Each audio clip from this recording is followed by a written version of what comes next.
Setyembre 14 na 2025. Araw ng linggo, pumunta kami sa Tamayong, Kalinan, Baguio District, Davao City. At kasama ko ang aking anak at 3 kong kaibigan na si Jessica, Lian at Anjing. Habang kami ay naglalakad patungo sa aming destinasyon, kami ay may halong kaba dahil yung daanan ay makipot at kunting pagkakamali mo ay tsak na mahulog ka. Nakakatakot man pero masaya dahil ito ang kagawian namin magkakaibigan dahil mahilig nga kami sa kalakasan at kabundukan.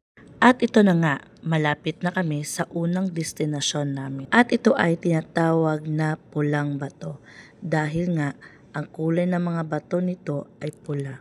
Mahirap man ang daan papunta dito pero napakaganda ng tanawin dito sa Pulang Bato. Masasabi mo na lang, walang pangit na nilikha ang Diyos. Unang tingin ko, akala ko ilog lang. Pero sa unahan pala nito, ito ang tinatawag nilang Pulang Bato Falls. Napakalaki, napakaganda tignan.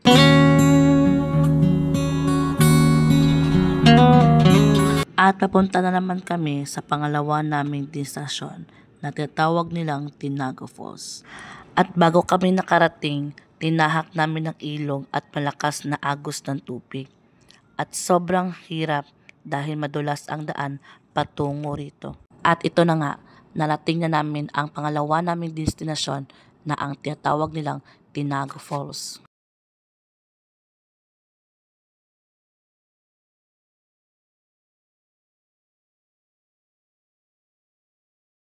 Kahit mahirap ang daan patungo rito, hindi ko pinagsisihan na pumunta at matanaw ang ganda ng likha ng Diyos. At papunta na naman kami sa pangatlo naming destinasyon na ang Mini Asik-Asik Falls. Pero bago kami makapunta doon, kailangan namin dumaan ulit sa Pulang Bato. Habang tumatagal, pahirap ng pahirap ang daan dahil naglumalakas ang agos ng tubig sa sapa. Habang tumatagal, ang aming mga paa nangangawit na. Pero di namin pansin dahil maganda ang tanawin na aming nakikita. Kahit gaano kapangit, kahirap ang daan, pero bawing-bawi naman sa ganda ng kalikasan. At ito na nga, ang pinakahuling destinasyon na aming pupuntahan, ang Mini Asik-Asik.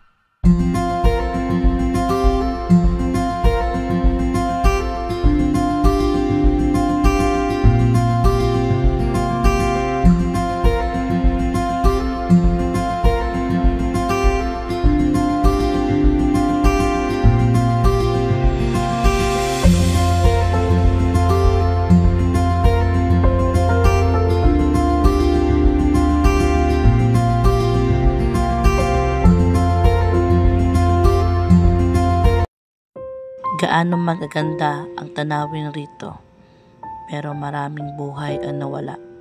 Maraming pamilya na ulila dahil sa isang trahedya na hindi inaasahan ng lahat.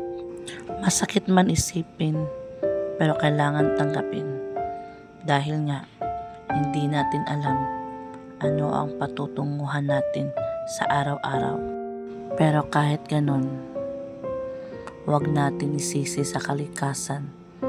Nawalan man tayo ng mahal sa buhay, pero mananatiling ganda ang kalikasan ng likha na binigay ng Diyos sa atin.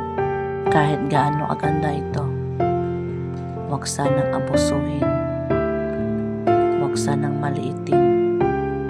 Alagaan ng kalikasan dahil bigay ito ng may likha ng Diyos ng may kapal.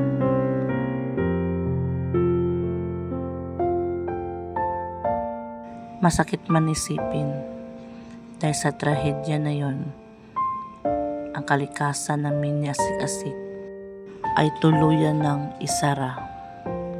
Kahit hindi naman kasalanan ng kalikasan na madaming tao, madaming pamilyang nawalan, pero yun ang desisyon ng mga awtoridad at kailangan natin respetuhin. At masaya ako kahit sa huling pagkakataon, nakita ko ang ganda ng Pulang Bato, Tinago Falls at Mini Asik-Asik Falls. At sana may pagkakataon na buksan ulit ang mini asikasik na sana magileksyon ang trahedya na yun. Huwag puro kaligayahan ang nasa isip, kundi ang kaligtasan. Hanggang sa muli nating pagkikita, mini asikasik.